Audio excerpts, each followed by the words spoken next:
নমস্কার। Mixed টুব media তোমাদের প্রত্যেককে স্বাগত। আজকে তোমাদের যে মোট কথা যে যুব সাথী প্রকল্প, বাংলার যুব সাথী প্রকল্প ২০২৬ অর্থাৎ আমাদের পশ্চিমবঙ্গ রাজ্যের তোমরা জানো যে ভোট যাকে বলে ভোটের দামামা বেড়ে গেছে। তো তার আগে যুবকদের জন্য একটা নতুন প্রকল্প সেটা কিন্তু রাজ্য সরকারের তরফ থেকে ঘোষণা করা হয়েছে এবং সেই যুব সাথী প্রকল্পের সুবিধা কারা কারা পাবে, কি যোগ্যতা লাগবে, অ্যাপ্লিকেশান করার প্রসেসটা কী, কত টাকা করে পাবে, কবে থেকে পাওয়া শুরু হবে, কতদিন পর্যন্ত পাবে, ডিটেলস তোমাদের আমি আজকে এই ভিডিওর মাধ্যমে জানাবো। অবশ্যই এই যুবসাথী প্রকল্পের মোট কথা যারা সুবিধা নিতে চাও তারা অবশ্যই সে কিন্তু পুরো ভিডিওটা ভালো করে দেখবে যে অফলাইন না অফলাইন কোন পদ্ধতিতে তোমরা করতে পারবে এবং কী কী ডকুমেন্টস সেখানে লাগছে। আচ্ছা, প্রথমেই দেখো যে যুবসাথী প্রকল্প ১৫০০ টাকা করে দেবে রাজ্য সরকার। ওকে? আচ্ছা, কারা পাবে সে বিস্তারিত তাহলে বিষয়গুলো আমরা একবার দেখে নিই। দেখো, যুবসাথী প্রকল্পের যে নতুন মোট কথা একটা ওয়েবসাইট সরকার থেকে খুলেছে, সেখানে কিন্তু ডিটেলসটা তোমরা পাবে।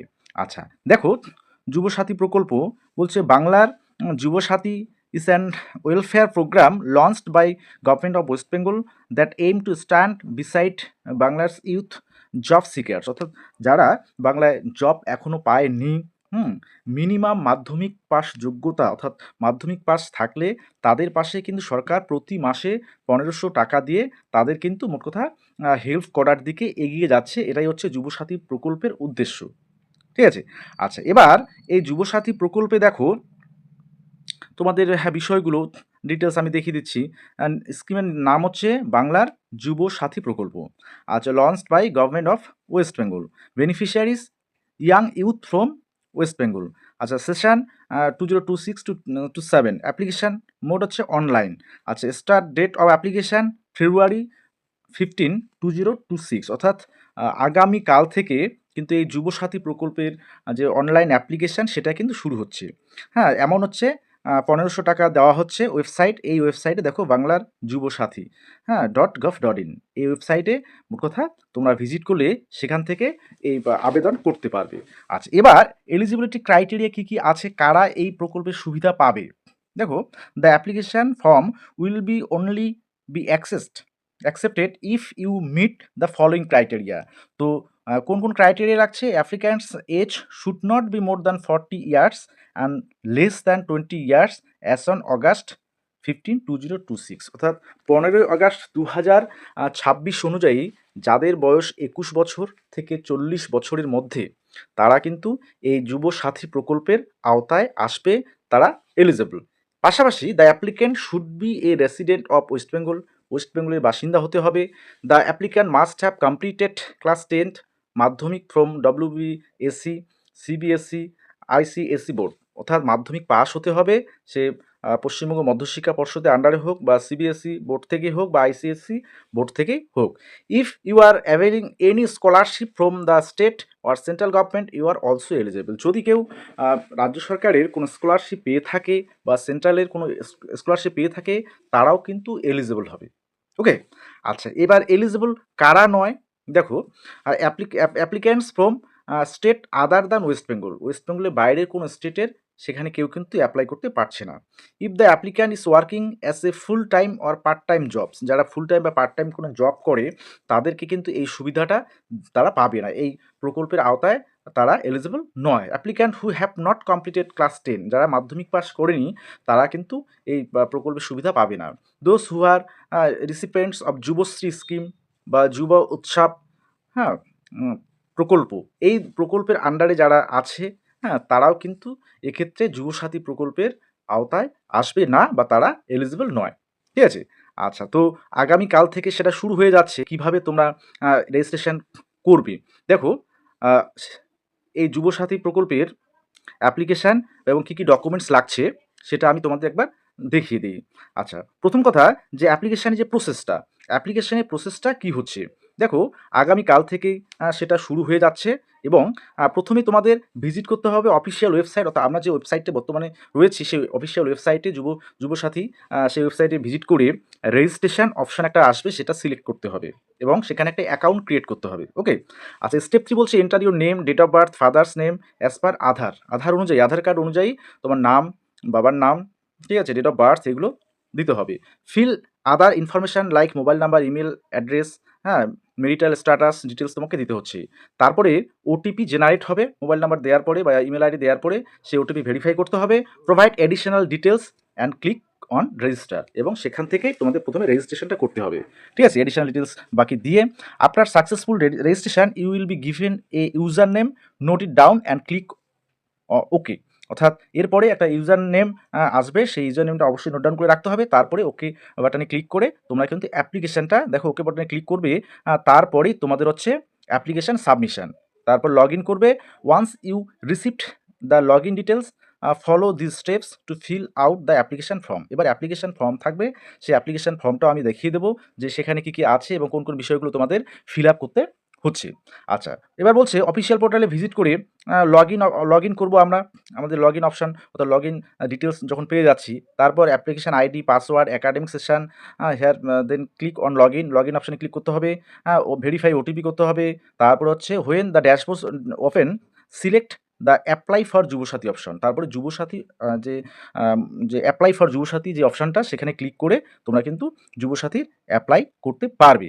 আচ্ছা, তার বলছে দেখো you will be redirected to your application dashboard. Now you have to apply online in 3 step. Basic information তোমাকে দিতে হবে, অ্যাকাডেমিক ইনফরমেশন দিতে হবে, ব্যাংক ডিটেলস দিতে হবে। ওকে, আচ্ছা, তারপরে ক্লিক অন বেসিক ইনফরমেশান, তারপর এন্টার অ্যাড্রেস ডিটেলস, পিনকোড। তারপর হচ্ছে অন অ্যাকাডেমিক ইনফরমেশনের ক্ষেত্রে তোমাদের কোন কোন বিষয়গুলো দিতে হবে। দেখো, অ্যাকাডেমিক ক্ষেত্রে তোমার হচ্ছে academic information like previous academic details including course name, session, year of passing, marks of 10 etcetera. হ্যাঁ, দেন ক্লিক সাবমিট অ্যান্ড প্রসিড করে এগিয়ে যাবে। তারপরে ব্যাঙ্ক ডিটেলসটা তোমাদের দিতে হবে। ওকে, তো এবার তারপরে পরবর্তীতে দেখো how to recover password or user ID. যদি কোনো অ্যাপ্লিক্যান্ট তাদের লগ ইন পাসওয়ার্ড ভুলে যায়, সেক্ষেত্রে অবশ্যই অফিসিয়াল ওয়েবসাইটে গিয়ে এই পদ্ধতিতে তারা কিন্তু মোট কথা ইউজার আইডি বা পাসওয়ার্ড ক্রিয়েট করতে পারবে নতুন করে। ওকে, আচ্ছা, ডকুমেন্ট কী কী লাগছে, সব থেকে যেটা গুরুত্বপূর্ণ সেটা হচ্ছে আধার কার্ড লাগছে। ওকে, আচ্ছা, birth certificate, ration card, income certificate, domicile certificate, মাধ্যমিক সার্টিফিকেট, 10+2 অর্থাৎ আর গ্রাজুয়েশন আর হায়ার ডিগ্রি যত যার আছে সেটা দিতে পারে, bank account details, passport size photograph. তো এগুলো তোমাদের ডকুমেন্টস দরকার আছে, অর্থাৎ এগুলো তোমাদের আপলোড করতে হবে। There are the documents that are required when you apply for the Yuvasathi প্রকল্প। মানে এই প্রকল্পে যখন তুমি মোট কথা এই প্রকল্পের জন্য আবেদন করবে, তখন এই ডকুমেন্টসগুলো তোমার দরকার আছে, সেগুলো স্ক্যান করে আপলোড করতে হবে। ওকে, আচ্ছা, এবার যুবসাথী প্রকল্পে তোমরা জানো যে আগামীকাল থেকে শুরু হচ্ছে, এবং এপ্রিল মাস থেকে প্রতি মাসে ১৫০০ টাকা করে মোট কথা যারা অ্যাপ্লাই করবে তাদের অ্যাকাউন্টে তারা পাবে, এবং সেটা আগামী ৫ বছরের জন্য। কেউ যারা অফলাইনে করবে তাদের ক্ষেত্রে অ্যাপ্লিকেশন ফর্ম ডাউনলোড করা যাবে। সেক্ষেত্রে তোমরা জানো যে মোট কথা বিভিন্ন জেলার ক্ষেত্রে বা প্রত্যেকটা বিধানসভায় তার হচ্ছে যুবসাথী প্রকল্পের ফর্ম ফিল আপের ক্ষেত্রে অফলাইনে তাদের কিন্তু সহায়তা করা হচ্ছে। আগামীকাল থেকে বিভিন্ন কেন্দ্র সেখানে খোলা হচ্ছে সরকারের তরফ থেকে। ঠিক আছে, যুবসাথী প্রকল্প অ্যাপ্লিকেশনের জন্য। আমি এবার অফলাইনে ফর্মটা তোমাদের দেখিয়ে দিচ্ছি। তাহলে দেখো, এটা হচ্ছে অফলাইনে যারা তোমরা আবেদন করবে সেই অ্যাপ্লিকেশন ফর্মটা। দেখো, এখানে তোমাদের ফটো ১ কপি লাগছে। হ্যাঁ, পাশাপাশি বলছে to be filled in English capital letters. এগুলো তোমাদের যা আছে সব ক্যাপিটাল লেটারে, অর্থাৎ আগামীকাল যুবসাথী প্রকল্পের জন্য সরকারের তরফ থেকে যে ক্যাম্পগুলো করা হচ্ছে বিভিন্ন বিধানসভা ওয়াইজ, তো সেখানে তোমাদের দুয়ারে সরকারি রেজিস্ট্রেশন নম্বর, আধার নম্বর, বেনিফিশিয়ারি নেম, উপভোক্তার নাম অর্থাৎ মাধ্যমিক বা সমমানের পরীক্ষা অনুযায়ী, মোবাইল নাম্বার বা ইমেল আইডি, ব্যাংকের অ্যাকাউন্ট যেটা মোট কথা সেই মোবাইল নাম্বারটা দিতে হবে যেটা ব্যাংকের সাথে মোট কথা তোমার লিঙ্ক আছে। ঠিক আছে, তার পাশাপাশি এই বিষয়গুলো ডিটেলস ফিল আপ করতে হবে। হ্যাঁ, দেখো, তোমাদের জেন্ডার, তারপরে হচ্ছে জন্ম তারিখ, হ্যাঁ, জন্ম তারিখ, তারপরে এই অনুযায়ী বয়সটা কত, হ্যাঁ, সেটা তোমাদের ডিটেলস দিতে হবে। ফাদার্স নেম, মাদার্স নেম, স্বামী বা মোট কথা স্ত্রীর নাম, ক্যাটাগরি ইফ নট জেনারেল, যদি জেনারেল ক্যাটাগরি না হয়ে থাকে সেক্ষেত্রে কোন ক্যাটাগরি, এসসি, এসটি, ওবিসি, হ্যাঁ, এগুলো মোট কথা কাস্ট সার্টিফিকেটের ডিটেলস। আচ্ছা, তারপরে মোট কথা ম্যারিটাল স্ট্যাটাস, সেগুলো তোমাদের ফিল আপ করতে হচ্ছে। হ্যাঁ, বাড়ির নম্বর বা প্রাঙ্গণ নম্বর, তারপর হচ্ছে ডিটেলস তোমার অ্যাড্রেসটা সেটা দিতে হবে। এই বিষয়গুলো যেমন থাকছে, পাশাপাশি আচ্ছা, সেক্ষেত্রে দেখো তোমাদের যে মাধ্যমিক সমতুল্য পরীক্ষার মোট কথা রোল নাম্বার, হ্যাঁ? এগুলো দিতে হবে, ইয়ার দিতে হবে। তারপর হচ্ছে কোন বোর্ড, হ্যাঁ? সেই ডিটেইলস দেয়া আছে এখানে। সর্বোচ্চ শিক্ষাগত যোগ্যতা কত? বর্তমানে কি পেশা? মানে কি বর্তমানে তোমার অকুপেশনটা কি প্রেজেন্ট? আচ্ছা, ব্যাংক ডিটেইলস দেবে। তারপরে দেখো নিচের দিকে বলছে আ whether financial assistance received from government, হ্যাঁ? except for any state provided financial assistance for educational benefit or scholarship। বলছে গভর্নমেন্টের কোনো ফিনান্সিয়াল অ্যাসিস্ট্যান্ট পাওয়া মানে তোমরা পাও কি না সেই ডিটেলসটা যদি কেউ পায় তাহলে সেখানে অবশ্যই সেটা দিতে হবে। ওকে? আচ্ছা, এরপরে কোন কোন বিষয়গুলো অর্থাৎ যে ডকুমেন্টসগুলো তোমাদের সেখানে অ্যাটাচ করতে হবে, মাধ্যমিক বা সমতুল্য পরীক্ষার অ্যাডমিট কার্ড, ঠিক আছে? তারপরে তোমাদের মার্কশিট, শিক্ষাগত যোগ্যতা সার্টিফিকেট, আধার কার্ড, ভোটার কার্ড, তার ব্যাংক অ্যাকাউন্ট, পাসবইয়ের যে ফ্রন্ট পেজ সেটা, বা সেটা বাতিল চেক দিলেও হবে, ক্যানসেল চেক। তারপর হচ্ছে এসটি, এসসি, ওবিসি যার যেটা মোট কথা সার্টিফিকেট কাস্ট রয়েছে সেটা তোমরা দিতে পারো এবং সেলফ ডিক্লারেশন এটা দেখবে, দেখে তারপরে অবশ্যই কিন্তু আবেদনকারীর এখানে স্বাক্ষর করতে হবে। ওকে? তো এটা করে নিয়ে তোমরা সেই মোট কথা কেন্দ্রে অর্থাৎ আগামীকাল থেকে যে কেন্দ্রগুলো হচ্ছে সেখান থেকে সেটা এখানে জমা দিয়ে ডিটেলস জমা দিয়ে তোমাদের রেজিস্ট্রেশন নাম্বারটা নিয়ে অ্যাকনলেজমেন্ট যে রিসিপ্টটা সেটা তোমাদের কিন্তু দেবে। ওকে? সেটা অবশ্যই এখানে তোমাদের ডিটেলস থাকবে এবং রিসিপ্ট ডেট থাকবে দেয়া। তো এগুলো করে তোমরা কিন্তু অফলাইনে তোমরা কিন্তু আবেদন করতে পারো। ঠিক আছে? অবশ্যই তোমরা যারা এই প্রকল্পের সুবিধা নিতে চাও, অবশ্যই মাধ্যমিক পাশে তোমরা কিন্তু নিতে পারবে। ঠিক আছে?